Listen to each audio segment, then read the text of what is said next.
4. Vamos a leer estos versículos. Segunda de Reyes, capítulo 4, versículo 1 al 7. Dice la palabra de Dios: una mujer de los hijos de los profetas clamó a Eliseo diciendo: tu siervo mi marido ha muerto, y tú sabes que tu siervo era temeroso de Jehová, y ha venido el acreedor para tomarse 2 hijos míos por siervos. Y Eliseo le dijo: ¿qué te haré yo? ¿Qué puedo hacer por ti? Declárame qué tienes en casa. Y ella dijo: tu sierva ninguna cosa tiene en casa sino una vasija de aceite. Él le dijo: ve y pide para ti vasijas prestadas de todos tus vecinos, vasijas vacías no pocas. Entra luego y enciérrate tú y tus hijos, y echa en todas las vasijas, y cuando una esté llena, ponla aparte. Y se fue la mujer y cerró la puerta, encerrándose ella y sus hijos. Y ellos le traían las vasijas, y ella echaba del aceite. Cuando las vasijas estuvieron llenas, dijo a un hijo suyo: tráeme aún otras vasijas. Y él dijo: no hay más vasijas. Entonces cesó el aceite, y vino ella luego y lo contó al varón de Dios, el cual dijo: ve y vende el aceite, y paga a tus acreedores, y tú y tus hijos vivid de lo que quede. Padre, hemos leído tu palabra en esta mañana. Padre, que la palabra ahora sea plantada en nuestro espíritu. Señor, revélanos tus pensamientos. Esta es buena semilla y nosotros somos buena tierra. Declaro que nuestro espíritu se dispone para Dios, nuestros corazones se abren para la palabra, y que la palabra en nosotros produce y lleva fruto al 100%. Paralizo toda obra del diablo que quiera robarse la semilla de la palabra de Dios. Declaro en esta mañana sanidad, bendición y liberación sobre cada persona aquí presente y los oyentes, en el nombre de Jesús de Nazaret. Gracias, Señor. Amén. Amén. Encontramos en la Biblia varias referencias, tanto en el Antiguo como en el Nuevo Testamento, acerca de mujeres, y hay muchas mujeres en la Biblia que se destacan por su fe, por sus acciones, por su fortaleza, por su carácter, por lo que fueron personas tenaces, es decir, determinadas, con una tenacidad impresionante. Entre ellas, en el Antiguo Testamento, vemos a una mujer juez como fue Débora, a través de la cual el Señor dio libertad a una nación y los liberó de la opresión de sus enemigos. Vemos mujeres adoradoras como lo era María, la hermana de Moisés, que ella con su pandero profetizaba, danzaba en la presencia de Dios. Vemos mujeres determinadas con propósito como fue Tamar, una nuera de Jacob y una descendiente del pueblo. Y bueno, Tamar es una mujer tenaz, una mujer de fe, como lo fue Ruth la moabita, quien tomó la determinación de salir de la maldición, de salir de su tierra de maldición, y encontró el camino correcto para que a través de ella el Señor pudiera traer al Salvador del mundo, al Mesías. Usted sabe que Ruth está en la línea genealógica. Ruth es de las mujeres de la línea de la redención, y es de las 5 mujeres que se mencionan en el capítulo 1 del libro de San Mateo. Mujeres como bueno, podríamos hablar, mujeres como Sara. ¿Qué otra mujer recuerda? Como Esther, la reina Esther. Como mujeres como Betsabé. ¿No les gusta Betsabé? ¿Sí les gusta Betsabé? Bueno, no tenemos la fotografía, pero era una mujer hermosa, y nos gusta por la tenacidad de ella. Sí, claro, fue la mujer con la que pecó David. Pero es una mujer que encuentra también restauración, como lo encontró David. Momento de restauración. Hay un momento en la vida de David donde se desvía, pero el problema no está en desviarse, sino en quedarse desviado. Dígale al que está al lado suyo, no se mantenga desviado, encuentre el camino. Hay quienes se apartan y en lugar de recapacitar y volver al camino, se quedan desviados. Ahora, Betsabé, como lo fue David, ellos cometieron pecados, pero no se quedaron ahí. La Biblia dice que el Señor es fiel y justo para perdonar nuestros pecados y limpiarnos de toda maldad, ¿o no? Y cuando Dios perdona, Él olvida. Dios después hizo una declaración sobre David y dijo que David era el hombre según su corazón. El hombre según su corazón. Eso es David para Dios en el Antiguo Testamento. David encontró restauración, David se volvió a Dios, reconoció su pecado, reconoció su maldad y se volvió a Dios. El problema no es pecar, el problema es mantenerse desviado. Ahí es donde está el problema. Pero la Biblia dice: si alguno hubiere pecado, abogado tenemos para con el Padre, a Jesucristo. Y yo encuentro a Betsabé siendo esa mujer que ya con su antecedente muy marcada, pero la encuentro en la Biblia como una de las mujeres que Dios utilizó en la línea de redención, y usted la puede ver ahí, la mamá de Salomón. Y esta mujer en la línea genealógica de la redención, en la línea de redención, en la línea genealógica de Cristo. Bueno, encontramos mujeres que se destacan, pero también encontramos mujeres en la Biblia que llevaron una vida rodeada y llena de aflicciones. Mencióneme una o dos mujeres que usted conozca en la Biblia que hayan estado muy afligidas. Ana, una mujer muy afligida, capítulo 1 de Primera de Samuel. Aunque tenía a su marido, ella vivía en afrenta, vivía en vergüenza, y sencillamente la avergonzaban y la afrentaban todos los días porque era una mujer estéril. La peor tragedia para una mujer en la antigüedad era no poder tener hijos. Y Ana fue una mujer afligida. Pero hubo otras que pasaron por aflicciones aún mucho más tenaces, como la viuda de que estamos hablando aquí en Segunda de Reyes. Cuando hablamos de viudas, y en la Biblia se mencionan varias viudas, pero viudas que no se quedaron en la aflicción, sino viudas que en un momento determinado reaccionaron y configuraron su vida, le dieron dirección a la vida y entraron en el plan y el propósito de Dios. Todos en la vida pasamos por dificultades. Jesús dijo: en el mundo tendréis aflicción. Así es de que si usted está pasando por aflicciones en este tiempo, en este momento, pues yo quiero decirle que eso es normal en el transcurrir, en el avanzar de la vida. Eso es normal que encontremos, que enfrentemos dificultades. El problema es quedarnos ahí y hacer de lo transitorio algo permanente. Dígale al que está al lado suyo: no haga de lo transitorio lo permanente. Hay cosas que son transitorias. Hay cosas que se dan pero no son permanentes. El problema es cuando nosotros convertimos lo transitorio en permanente. Ahora, no importa la situación por la cual usted esté pasando, pero es necesario que usted reaccione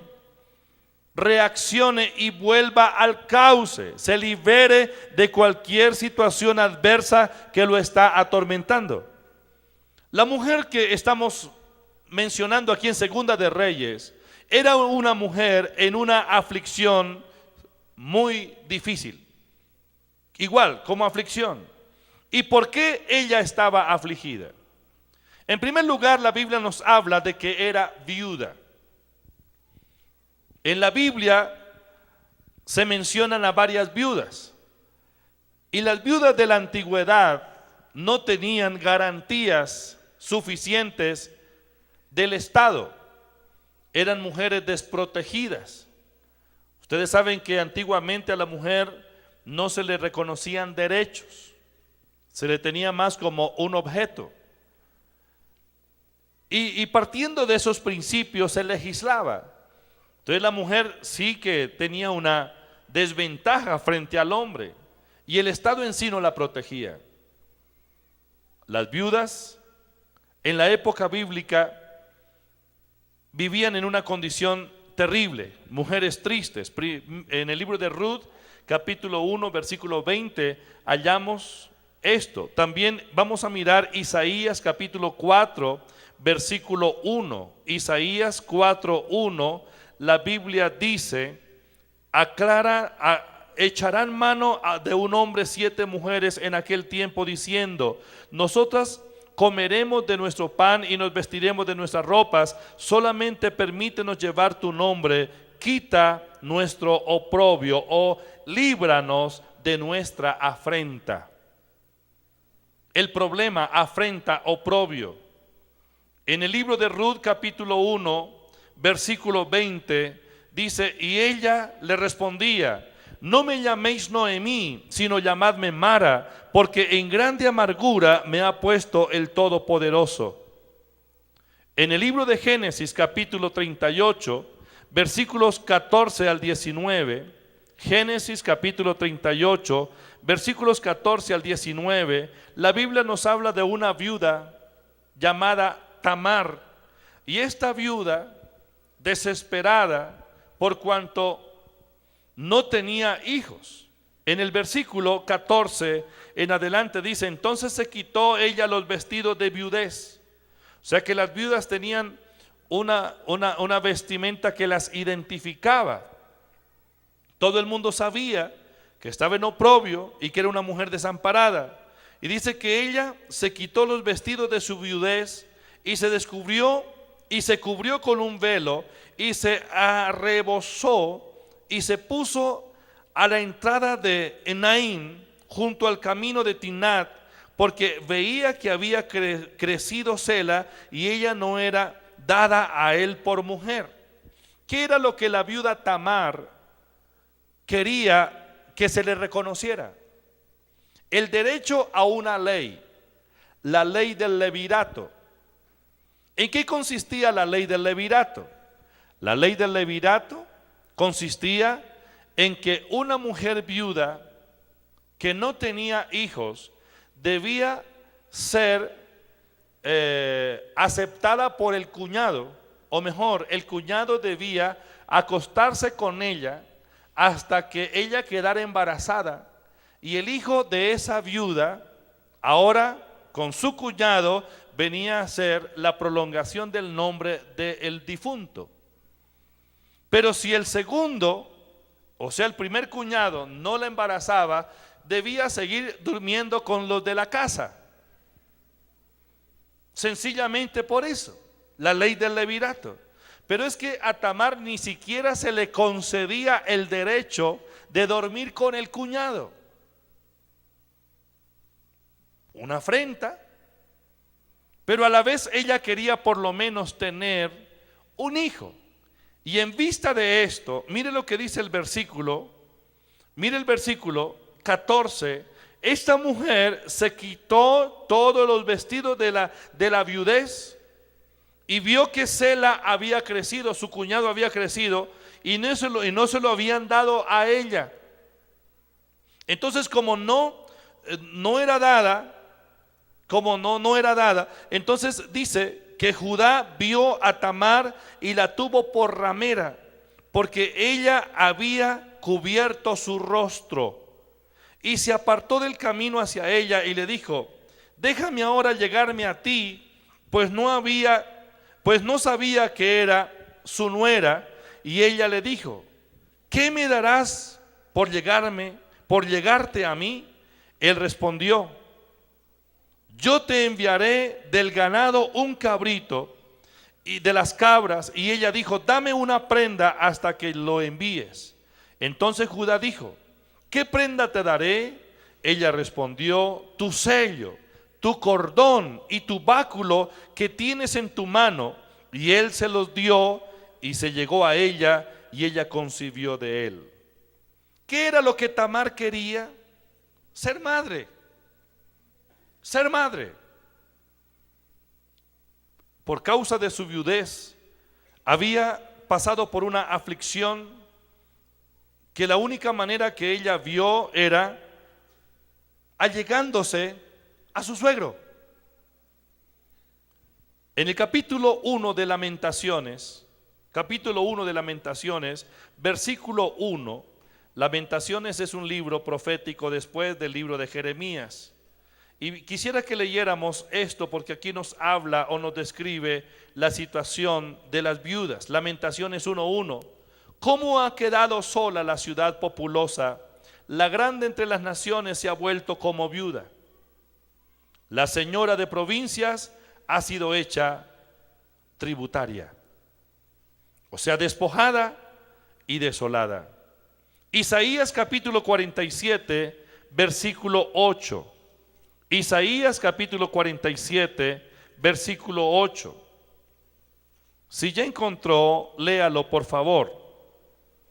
Oye pues ahora esto, mujer voluptuosa, tú que estás sentada confiadamente, tú que dices en tu corazón: yo soy y fuera de mí no hay más, no quedaré viuda, ni conoceré ¿qué?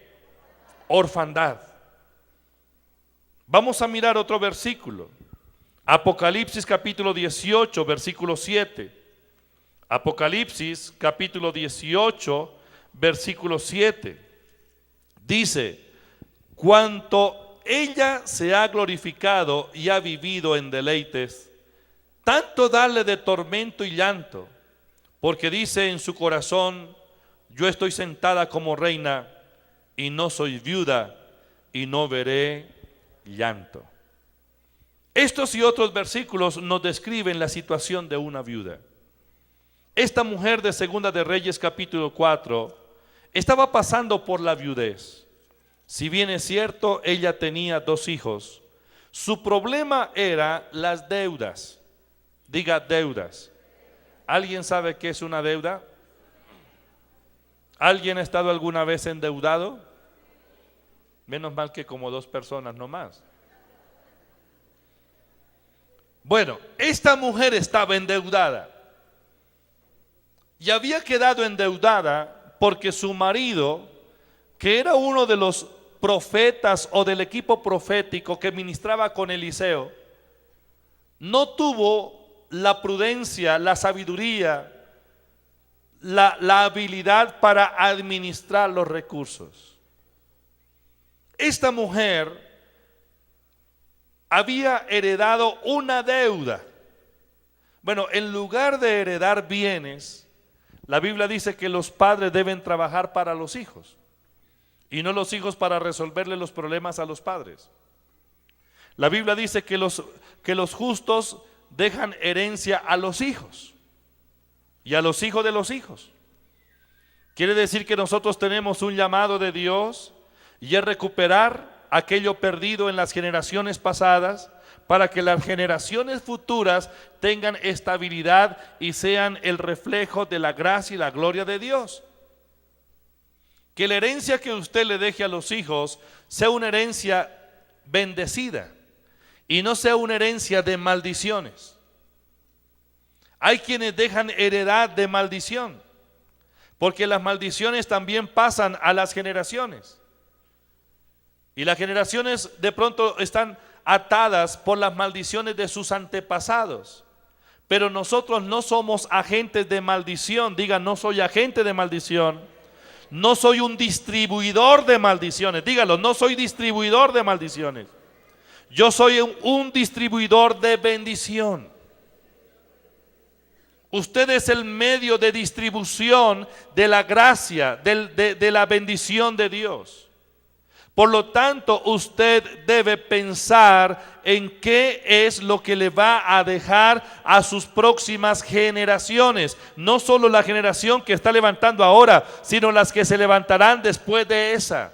Porque usted debe pensar en sus nietos, en sus bisnietos, en sus futuras generaciones.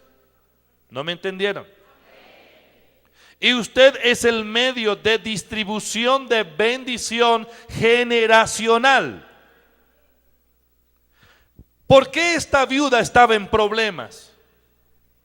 Esta viuda estaba en problemas porque al hombre con quien se había casado, ese hombre con quien se casó, no tuvo sentido común, no tuvo habilidad administrativa. Y aunque por sus manos pasaron tantos recursos, tantas cosas, él no las pudo distribuir. Por el contrario, tal vez que la muerte de él fue una muerte prematura, y seguramente que la muerte, lo que ocasionó la muerte de ese profeta fue el problema financiero. ¿Cuántas personas han acelerado su muerte por causa de sus problemas financieros? ¿Ha oído a esos grandes inversionistas e industriales que en un momento determinado, cuando ven la crisis, lo que hacen es suicidarse? Este hombre murió. Y no murió de viejo, porque no habla de un profeta viejo, sino habla de una escuela profética, de una generación profética que estaba levantando Eliseo. Era un hombre que conocía a Dios, que servía a Dios. Era un portador de buenas nuevas. La palabra de Dios es buena nueva, y él era un portador de buenas nuevas para mucha gente. Pero él mismo no había aplicado una palabra de sanidad ni para su cuerpo ni para sus finanzas. Por el contrario, ese no tenía sentido común para administrar las riquezas de Dios. Pasaron muchos recursos por sus manos. ¿Y por qué muchos? Porque de una u otra manera él tuvo plata. Tal vez las cosechas le dieron buenas ganancias, pero como no supo administrar sus cosechas, comenzó a colgarse con sus obligaciones y cayó en las manos de los acreedores. No hay cosa más terrible que estar en la mano de un acreedor. La Biblia dice en Proverbios capítulo 22, si me ayudan a leer este versículo, en Proverbios capítulo 22, versículo 7, la Biblia dice que el rico se enseñorea de los pobres, y el que toma prestado es ¿qué? El que toma prestado es siervo del que le presta. La Nueva Versión Internacional dice: los ricos son los amos de los pobres, los deudores son esclavos de sus acreedores. Mucha gente se ha esclavizado. Mucha gente vive esclava financieramente, porque cayó en las manos de sus acreedores. Ahora lea Proverbios capítulo 28, por favor. Proverbios capítulo 28. Vamos a mirar el versículo 8. ¿Qué dice Proverbios 28:8? El que aumenta sus riquezas con usura y crecido interés, para aquel que se compadece de los pobres, las aumenta. O sea, habla del usurero que aumenta y aumenta sus riquezas. Inclusive el usurero no sabe para quién trabaja. Hay gente que no sabe para quién trabaja. Aparentemente como que las cosas andan viento en popa, pero muy pronto va a llegar a su final, y su final no será el mejor. Ahora, el profeta había caído en manos de los usureros. No hay cosa más tremenda que estar debiendo. ¿Cuántos tienen deudas en este momento? Levanten la mano. Hay que pagar esas deudas lo más pronto posible.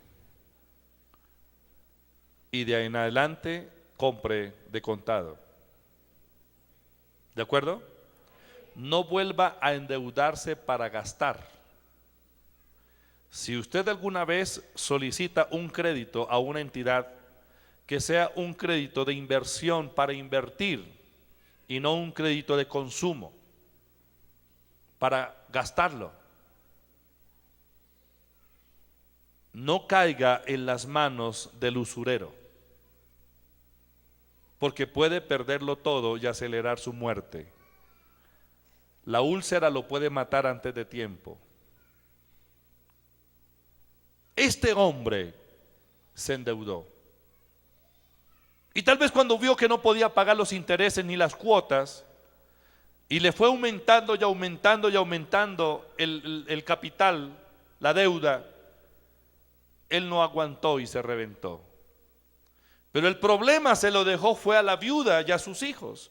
Porque note usted el versículo 1 del capítulo 4 de Segunda de Reyes. Dice la mujer, le dice al profeta: tu siervo, mi marido, que era temeroso de Dios. Mire, no estamos hablando de un hombre malo, de un hombre impío. Estamos hablando de un hombre que conocía la palabra de Dios. Pero aunque conocía la palabra de Dios, no tuvo inteligencia, no tuvo revelación, no tuvo habilidad para administrar.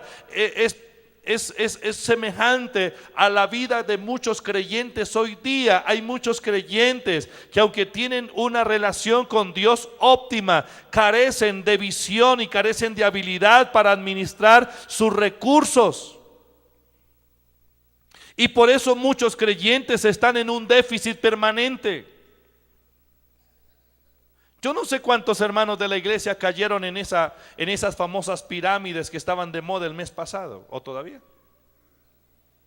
Gente que quiere enriquecerse de la noche a la mañana. ¿Y cuántas personas perdieron aún sus pocos ahorros ahí? Falta de sabiduría. Ahora, este profeta le faltó sabiduría y le dejó un problema a su generación. Señor, yo no quiero dejarle problemas a mis generaciones. Señor, yo quiero ser el medio de distribución de la grandeza y de la gracia de Dios y la bendición de Dios para mis generaciones. Que después de mí no continúen maldiciones. Que después de mí continúen bendiciones generacionales. Esa debe ser nuestra preocupación. Así como hay maldiciones generacionales que pasan 3, 4, 5 generaciones o 10 generaciones, todas las generaciones pasadas nuestras seguramente fueron caracterizadas por la maldición, por la idolatría o muchas cosas. Pero cuando llegamos nosotros a Cristo, esa línea de maldición se cortó. Y a partir de nosotros debe haber una propagación de bendiciones. Usted es bendición para sus hijos. Usted es bendición para sus generaciones. Este profeta dejó un grave problema, dejó maldiciones, y esta viuda no hallaba qué hacer. ¿Sabe por qué? Porque le iban a llevar a sus 2 hijos en forma de pago. Como no tiene plata, mujer, nos llevamos a sus hijos. Como en aquel tiempo se comerciaba con esclavos, ellos sabían, llevándonos 2 hijos como esclavos, recuperamos parte de la deuda, porque los vamos a vender. Esta mujer estaba angustiada, no hallaba qué hacer. Y vino al profeta. Y el profeta le dijo: mujer, ¿qué puedo hacer por ti? ¿Qué puedo hacer por ti? El profeta le dice: mire, yo podría usar el depósito que tengo en el banco y girarle un cheque para resolverle los problemas y que calme los nervios. Pero ahora, para poder cortar la maldición de la esclavitud, porque la esclavitud es una maldición, y hay que cortar la maldición de la esclavitud, eso solo lo puede hacer con sus propias determinaciones. Mire, mucha gente viene buscando liberaciones, consejo, orientación. Y estamos listos para darle consejo, orientación y para ministrarle sanidad y liberación. Pero generalmente las personas que vienen así continúan en la misma línea de pensamiento, pensando que todo se les soluciona si tan solo les imponemos las manos, pero ellos no quieren hacer absolutamente nada para cambiarle dirección a su vida. ¿Me están entendiendo? Y no pasa nada. Sí, reciben la bendición en el momento que se les ministra, pero se van y como no cambian su mentalidad, ni toman determinaciones radicales, decisiones radicales, su vida continúa en el mismo problema. El profeta Eliseo le dice: mujer, ¿qué tienes en casa? Yo sé que Eliseo tenía algunos recursos que hubiera podido traspasárselos a la viuda. Al fin y al cabo era el líder espiritual de su marido, porque el marido de la viuda estaba bajo la cobertura ministerial de Eliseo. Eliseo era, espiritualmente hablando, su líder, su cobertura. Pero Eliseo no le dice a la mujer: yo como cobertura de su marido le voy a pagar la deuda. Eliseo tal vez tenía recursos, sí, él tenía recursos, pero no le hizo un traspaso de bienes para que esta mujer se librara de la deuda, sino que la confrontó y le dijo: usted y sus hijos ahora son los responsables para cortar con la maldición de la esclavitud por las deudas. Y tienen que tomar decisiones. En primer lugar, ¿qué es lo que tienes en casa? Y cuando Eliseo le pregunta: ¿qué tienes en casa? Declárame qué tienes en casa. La mujer es confrontada y ella dice: tu sierva ninguna cosa tiene en casa. En primer lugar, ella había visto que no había nada de valor ahí, que no había nada que significara, no había significado en las cosas que ella tenía en su casa. Nosotros muchas veces perdemos la visión y no valoramos lo que tenemos a nuestro alcance, porque nos quedamos mirando la dimensión del problema y no miramos la calidad de la semilla respuesta.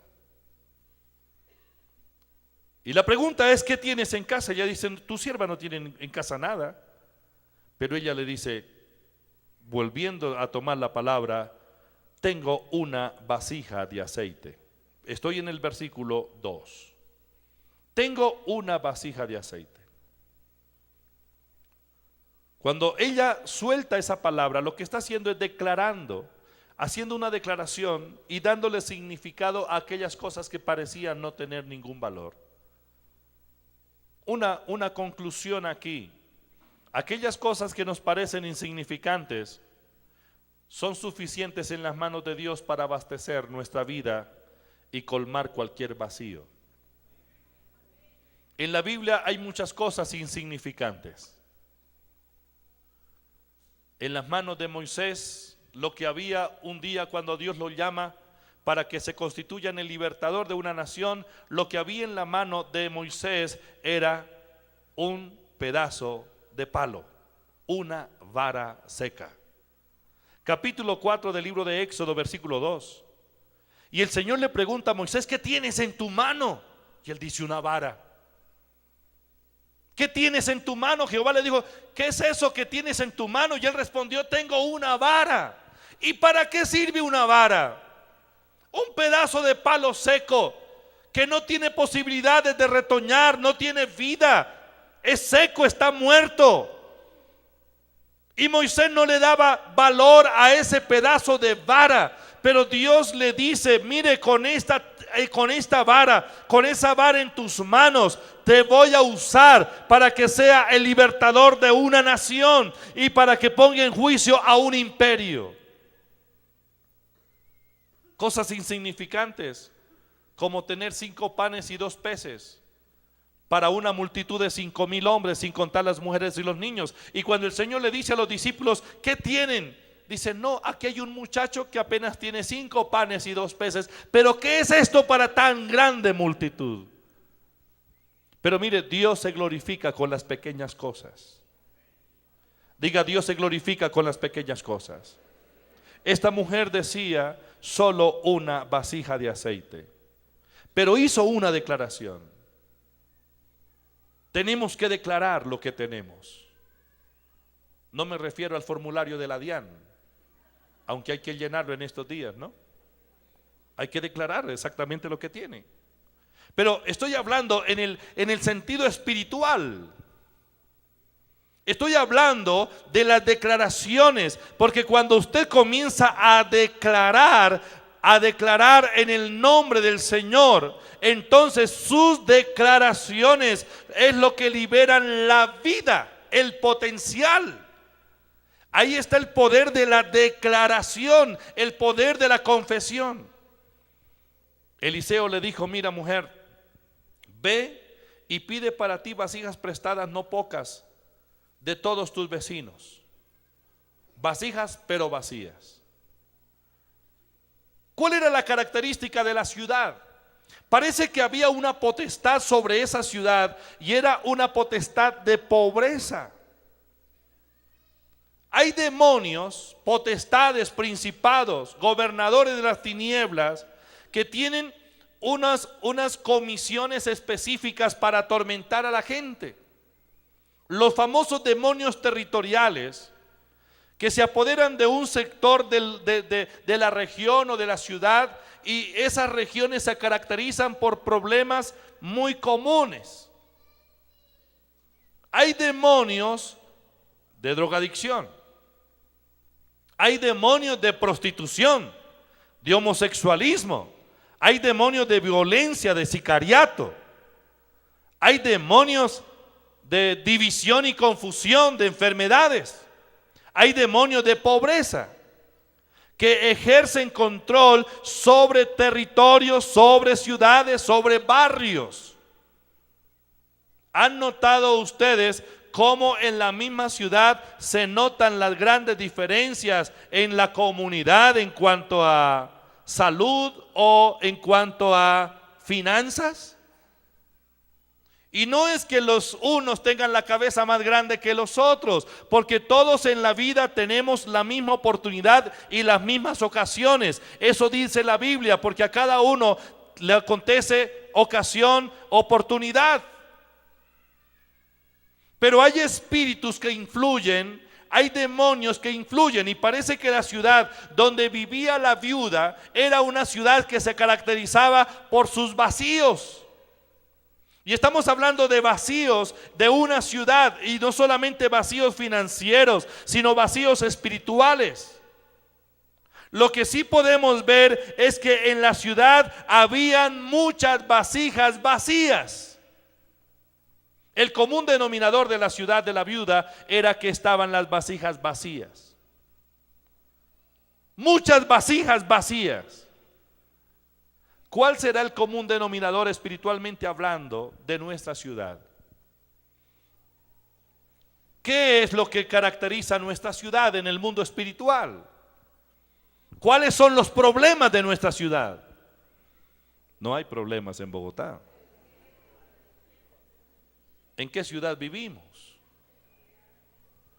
De pronto andamos por la misma ruta todos los días, salimos de la casa, vamos al Transmilenio y vamos a la empresa y regresamos y no miramos para ningún lado. Pero el Señor dice, es tiempo de levantar los ojos y mirar por todos lados, para mirar los campos. ¿Sabe? Nuestra ciudad tiene problemas. Los 7 millones o 6 u 8 millones de habitantes que la habitamos, estamos viviendo en medio de problemas, y los problemas de nuestra ciudad son muy marcados. ¿Pobreza o no? ¿Habrá pobreza en Bogotá? Sí. ¿Violencia? ¿Habrá violencia en Bogotá? Sí. ¿Drogadicción? ¿Habrá drogadicción en Bogotá? Sí. ¿Influencia demoníaca, influencia satánica, habrá o no habrá? La semana pasada se hizo un concierto aquí en la ciudad, y estos famosos conciertos que vienen influenciados con las tinieblas, lo que hacen en sí es desatar maldiciones sobre nuestros jóvenes, sobre nuestras generaciones. ¿Cuántos santuarios de idolatría hay en esta ciudad? Hay muchos. ¿Cuántos centros de espiritismo hay en esta ciudad? Hay muchos. Son los problemas de nuestra ciudad. Es el resultado de la influencia de los espíritus perversos, espíritus o agentes de maldad que están trabajando en la mente de muchos hombres y mujeres, y aún gobernantes, y por eso vivimos como vivimos. Pero sabe una cosa, nosotros somos como la viuda, que estamos en medio de la aflicción, y teniendo la porción para llenar los vacíos, todavía no hemos hecho nada. ¿No me están entendiendo? Cuando la Biblia nos habla de aceite, el aceite es un símbolo de la persona del Espíritu Santo. El aceite en la Biblia es símbolo del Espíritu Santo. ¿Dónde estaba el aceite que podría llenar los vacíos de la ciudad de la viuda? ¿Dónde estaba el aceite? En la casa de la viuda. El aceite estaba con la viuda, pero ella no se había dado cuenta que lo que tenía era tan poderoso y era suficiente para abastecer a toda su ciudad, y que le sobrara todavía. Pero yo quiero decirles que nosotros no somos una viuda. Nosotros no estamos desamparados, porque el Señor está con nosotros. Amén. Porque el Señor es nuestro marido. Diga, Él es mi marido. No estamos como viudas desamparadas. Pero nosotros, como iglesia, tenemos lo que el mundo no tiene. ¿Y sabe qué es lo que el mundo no tiene? La persona del Espíritu Santo. Usted y yo tenemos la unción del Espíritu Santo, la porción suficiente del aceite, aunque no esté activado, pero tenemos suficiente aceite para llenar esta ciudad. Tenemos suficiente aceite para llenar las vasijas de esta ciudad. ¿Cuántas vasijas vacías habrá en esta ciudad? ¿Cuántas vasijas vacías esperando aceite hay en Bogotá? ¿Cuántas? No esté pensando en la fábrica de aluminio. Estoy hablando en el sentido espiritual. ¿Sabe? Vasijas, nosotros somos vasijas. En 2 de Corintios capítulo 4 versículo 7 dice que nosotros tenemos un gran tesoro en vasos de barro. Nosotros somos las vasijas. Diga, yo soy la vasija de Dios. Soy el depósito de Dios. Diga, soy el depósito de Dios. Soy el medio de distribución de Dios. ¿Cuántos cristianos hay en Bogotá actualmente? Pongamos que en Bogotá haya el 10% de cristianos, y tenemos 6 millones de habitantes. Serían 600,000. No sé si alcancemos a llegar a ese número en Bogotá. Quiere decir que hay más de 5 millones, 6 millones de vasijas vacías en esta ciudad. ¿No me entendieron? Hay 6 millones de vacíos en esta ciudad que están necesitando aceite. ¿Y dónde está el aceite? ¿Dónde está el aceite? ¿Dónde está el aceite? El aceite del Espíritu, ¿dónde está? Diga, está en mí.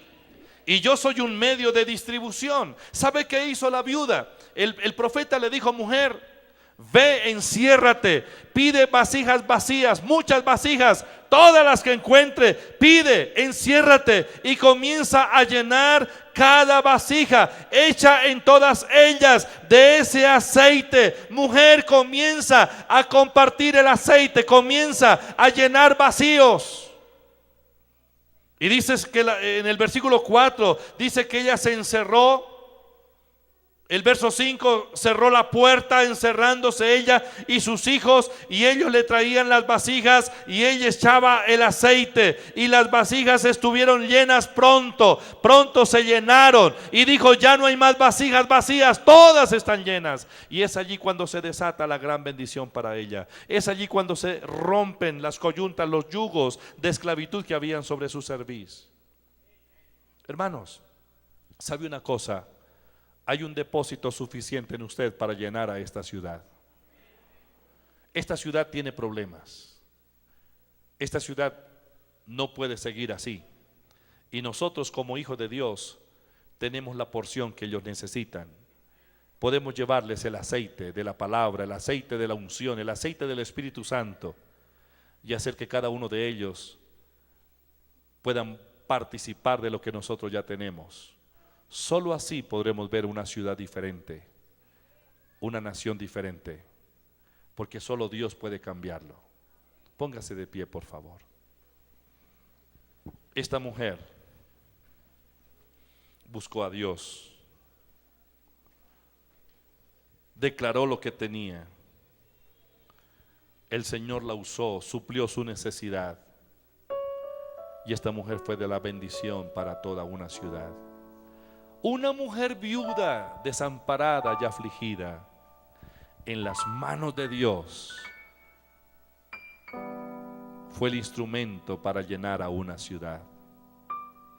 Señor, yo quiero llenar mi ciudad con tu presencia, ser el medio de distribución de la presencia de Dios, porque hay muchos que están necesitados, desamparados, afligidos, atormentados. Señor, yo quiero compartir lo que tengo, tu Santo Espíritu y tu palabra. Cierre sus ojos. Vamos a hacer una oración. Hermanos nos han llamado pidiendo oración: Claudia Marín, Elsa Vázquez, Angie Ramírez, Elsie Ortiz, María Gil, Rosa Castillo, Claudia Plazas, Doris Martínez, Dora González. Piden oración por trabajo, bendiciones, sanidad.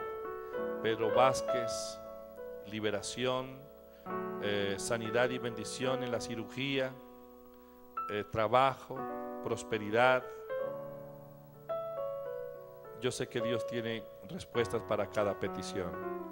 Si hay alguien aquí que aún no ha recibido a Cristo como su Salvador personal, quisiera orar por usted. Acepte a Jesús como su único y suficiente Salvador.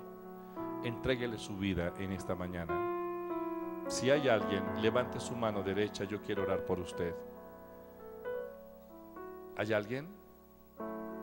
Tal vez a través de la emisora muchas personas estén tomando la decisión en esta mañana de aceptar a Cristo como su Salvador personal. Coloque la mano sobre su corazón. Si aquí en el auditorio hay una persona que quiere entregarle su vida a Jesús, venga acá adelante, por favor, para orar por usted. ¿Hay alguien?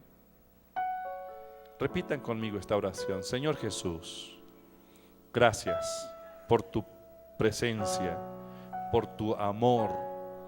Gracias por la vida, por el perdón de mis pecados. Creo en ti, Señor. Perdóname por la negligencia, la desobediencia. Señor, me arrepiento por haberte ofendido. Quiero cambiar mi manera de pensar y de vivir. Renueva mi mente, Señor. Renueva mi mente. Transfórmame, cámbiame, Señor. Señor Jesús, establece tu trono en mi vida. Te entrego todo mi ser. te consagro mi vida en esta hora. Gracias, Señor. Yo declaro que mi espíritu recibe la vida del Espíritu Santo, que mi alma es regenerada, cambiada, transformada, que mi cuerpo es recreado, recibe salud. Señor, dame una nueva visión. Abre mi entendimiento, Señor. Úsame como un medio de distribución. Gracias, Señor. Amén.